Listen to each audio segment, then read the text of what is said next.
पछिल्लो मन्त्री परिषदको हिजो बसेको बैठकका निर्णयहरू सार्वजनिक गर्न गइरहेको छु। त्यसमा सबभन्दा पहिलो निर्णय म यहाँहरूलाई सुनाउन गइरहेको छु। विश्वव्यापी महामारीको रूप लिएको कोभिड-19 को संक्रमण सम्बन्धमा संक्रामक रोग ऐन 2020 को दफा 2 अनुसार दयाबमोजिमको आदेश जारी गर्ने, सोको सूचना नेपाल राजपत्रमा अतिरिक्ताङ्क गरी प्रकाशित गर्ने। 1. दयाका सेवा र कार्यहरू हाललाई सञ्चालन नगर्ने शैक्षिक संस्थाहरू जसभित्र विद्यालय, कलेज, ट्युसन सेन्टर, तालिम केन्द्र पर्छन् लगायतका कुराहरू। अनुमति प्राप्त बाहेकका अन्तर्राष्ट्रिय र आन्तरिक उडानहरू, मैले जे भन्दैछु यी सबै नगर्ने भित्रका नै हुन्। फेरि म स्मरण गराउँ, तोकिए बाहेकका अन्तर्राष्ट्रिय सीमा नाकाबाट हुने आवत जावत, सबै प्रकारका सभागोष्ठी, तालिम, सेमिनार, सबै प्रकारका प्रदर्शन, भेला तथा सम्मेलन, cinema hall, party palace, dance bar लगायतका मनोरञ्जन स्थल, सार्वजनिक पुस्तकालय, सङ्ग्रहालय, चिडियाखाना, स्पा, सेलुन र beauty parlour, swimming pool, gymkhana लगायतका हेल्थ क्लबहरू, सपिङ मलहरू, समूहमा खेलिने खेलकुद र खेल मैदानमा हुने प्रस्तुतिहरू, सबै प्रकारका धार्मिक तथा सामाजिक स्थलहरू, यात्रुवाहक सार्वजनिक सवारी साधन, त्यसमा पर्यटक सवारी साधन समेत हो, त्यो अहिले खोलिएको छैन, र काठमाडौँ उपत्यकाको हकमा काठमाडौँ उपत्यकाभित्र र अन्य जिल्लाको हकमा सोही सम्बन्धित जिल्लाभित्र मात्र जोर बिजोर प्रणालीमा सञ्चालन हुने निजी सवारी साधन बाहेकका अन्य निजी सवारी साधन, यी सबै चाहिँ हाल सञ्चालन नगर्नेमा परेकाहरू हुन्। दोस्रो निर्णय यही आदेशकै दोस्रो बुँदा म पढ्न गइरहेको छु। सामाजिक दूरी कायम गर्ने, जनस्वास्थ्य लगायतका स्वास्थ्यका सबै सुरक्षाका उपायहरू अपनाउने र त्यो स्वास्थ्य सुरक्षाका मापदण्ड र चाहिँ अरू कुराहरू, सामाजिक दूरी कायम गर्ने कुराहरू पालना गरेर गर्न सकिने कुराहरू मैले यहाँ उल्लेख गर्न गइरहेको छु र दयाका सेवा तथा कार्यहरू सञ्चालन गर्ने। त्यसमा स्वास्थ्यसँग सम्बन्धित सबै सेवा जसमा निजी क्लिनिकहरू समेत पर्छन्, त्यसै गरी सबै प्रकारका कृषि र पशुपक्षी व्यवसाय, उत्पादनदेखि बिक्री वितरणसम्मको सबै श्रृङ्खला खुला गरिएको छ। उद्योग, व्यापार, व्यवसाय, पसल र डिपार्टमेन्ट स्टोरहरू खुला गरिएका छन्। म फेरि दोहोऱ्याउँ, उद्योग, व्यापार, व्यवसाय, पसलहरू र डिपार्टमेन्ट स्टोरहरू खुला गरिएका छन्। सपिङ मलहरू खुला गरिएको छैन, डिपार्टमेन्ट स्टोरहरू खुला गरिएको छ। खाद्य वस्तुहरू समेतका चिजहरू को चाहिँ बिक्री वितरणलाई सहज गर्नको लागि हो। त्यसपछि सबै प्रकारका ढुवानीहरू, आधारभूत वस्तुहरूको ढुवानी सेवा योभन्दा अगाडि पनि चलेकै थियो, अहिले चाहिँ सबै प्रकारका ढुवानी सेवाहरूलाई खुला गरिएको छ। व्यक्तिहरूको पैदल आवागमनलाई खुला गरिएको छ र यो आवागमन गरिरहँदा भिडभाड नगर्ने, आफूले मास्क लगाउने, आफ्नो चाहिँ सुरक्षाको उपायहरू अपनाउने कुराहरू त छँदैछन्, तर सामान्य भिड नगरिकन आवागमन गर्ने, हिँडुल गर्ने कुरालाई खोलिएको छ। साइकल र मोटरसाइकल चल्न दिने निर्णय भएको छ र त्यसमा मोटरसाइकलमा एकजना मात्र व्यक्ति रहने हो, डबल राइडर अथवा 2 जना चढ्ने व्यवस्था हुन सक्दैन, जसले हाँक्ने हो ऊ मात्रै बस्ने गरी जान सक्ने व्यवस्था गरिएको छ।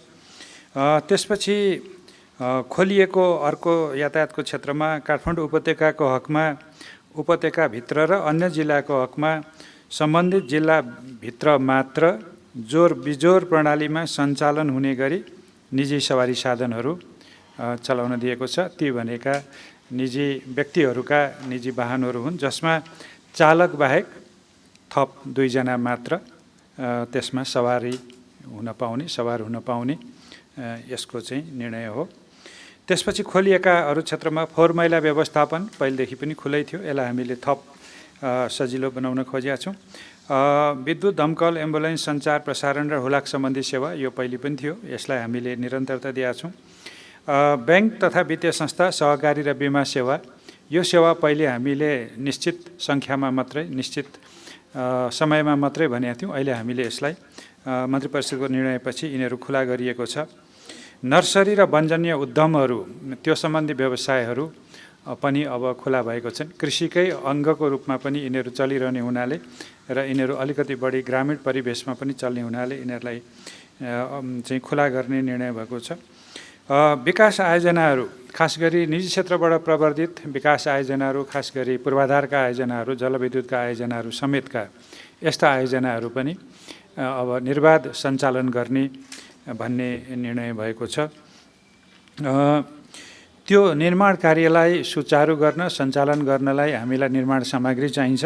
त्यसो भएको हुनाले नदी तथा खानीजन्य पदार्थको उत्खनन, सङ्कलन, ढुवानी र बिक्री वितरण पनि पूर्णतः खुला गरिएको छ, जसले गर्दाखेरि आधारभूत निर्माण सेवाको लागि निर्माण सामग्रीको अभाव नहोस् भन्ने सरकारको ध्येय हो।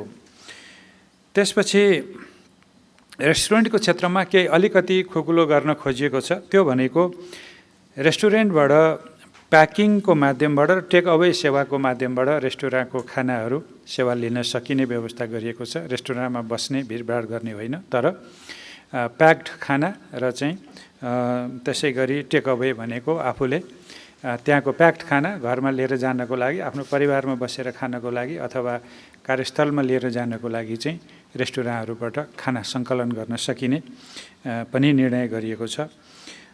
त्यसपछि होटलको सन्दर्भमा क्वारेन्टाइनका लागि तोकिएका होटल र यातायातका साधनहरू चाहिँ सञ्चालन गर्ने, तर क्वारेन्टाइनको लागि तोकिएका होटल बाहेक अरू होटलहरू अहिले सञ्चालन नगर्ने निर्णय भएको छ। त्यसपछि अर्को एउटा चाहिँ सहज गरिएको क्षेत्र सरकारी कार्यालय हो। शिक्षण संस्थाका कार्यालयहरू हुन्, शिक्षण संस्थाको पठन पाठन होइन, तर कार्यालयहरू हुन्। गैर सरकारी र निजी क्षेत्रका कार्यालयहरू पनि हुन् र ब्याङ्क तथा वित्तीय संस्थाहरू पनि हुन्। यी सबै 2 सिफ्टमा चल्छन् र बिहान 8 बजेदेखि दिउँसो 1 बजेसम्म एउटा सिफ्ट चल्छ र दिउँसो 1 बजेदेखि साँझ 6 बजेसम्म अर्को सिफ्ट चल्छ। खास गरी आवागमनमा, यातायातमा धेरै भिडभाड नहोस् भन्ने पनि एउटा तर्क हो र अर्को चाहिँ कार्यस्थलमै पनि एउटा दूरी, भन्न त हामी सामाजिक दूरी भन्छौँ, तर त्यो भौतिक दूरी हो। कार्यस्थलमै पनि भौतिक दूरी हामीले 2 मिटर भनिरहँदा कतिपय अवस्थामा कार्यालयहरूमा त्यो सम्भव नहुने हुनाले 2 सिफ्ट सञ्चालन गर्ने। म फेरि दोहोऱ्याउँछु, बिहान 8 बजेदेखि 1 बजेसम्म र 1 बजेदेखि बेलुका 6 बजेसम्म 2 सिफ्ट कार्यालयहरू पूर्ण रूपमा सञ्चालित हुन्छन्।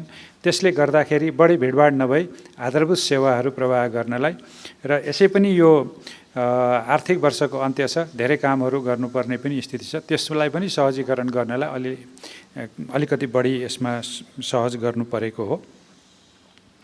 त्यसपछि अर्को एउटा यससँग सम्बन्धित निर्णय पनि हो। सार्वजनिक तथा जोर प्रणालीमा सञ्चालन हुने गरी निजी सेवा प्रदायक कार्यालयका श्रमिक र कर्मचारी ओसार पसार गर्न प्रयोग गरिने सवारी साधनहरू पनि श्रमिकको आवागमनको लागि चाहिने हुनाले त्यो खुला गरिएको छ। तर सिटको एक लहरमा 1 जना मात्र यात्रु राख्ने गरी त्यो यातायात खुला गरिएको छ। कसको लागि भन्दाखेरि ती चाहिँ सार्वजनिक र जोर प्रणालीमा सञ्चालन हुने गरी निजी सेवा प्रदायक कार्यालयकाहरूको श्रमिक र चाहिँ संस्थाहरू या उद्योगका श्रमिकहरूको लागि हो यो।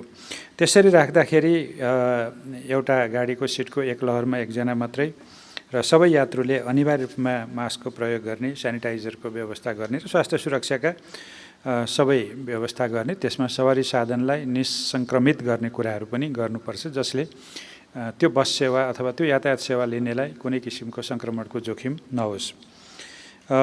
यी सबै सेवा र कार्य सञ्चालन गर्दा सम्बन्धित मन्त्रालयले जनस्वास्थ्य र सुरक्षा मापदण्डका आधारमा आफ्नो कार्यक्षेत्र पर्ने विषयहरूको सम्बन्धमा आवश्यक प्रोटोकल जारी गरी लागू गर्नुपर्नेछ। यो प्रोटोकल भनेको चाहिँ के कसरी व्यवहार गर्ने हो, कुन शर्तमा काम गर्ने हो, कुन किसिमका सुरक्षाका उपायहरू अपनाउनु पर्ने हो, यो मापदण्डको कुराहरू यो प्रोटोकलमा रहन्छ। यस आदेशको क्रमसङ्ख्या 2 को खण्ड य, थ र द बमोजिमको व्यवस्था 2077 साल असार 1 गतेदेखि र अन्य व्यवस्था तत्काल प्रारम्भ भई 21 दिनसम्म कायम रहनेछ।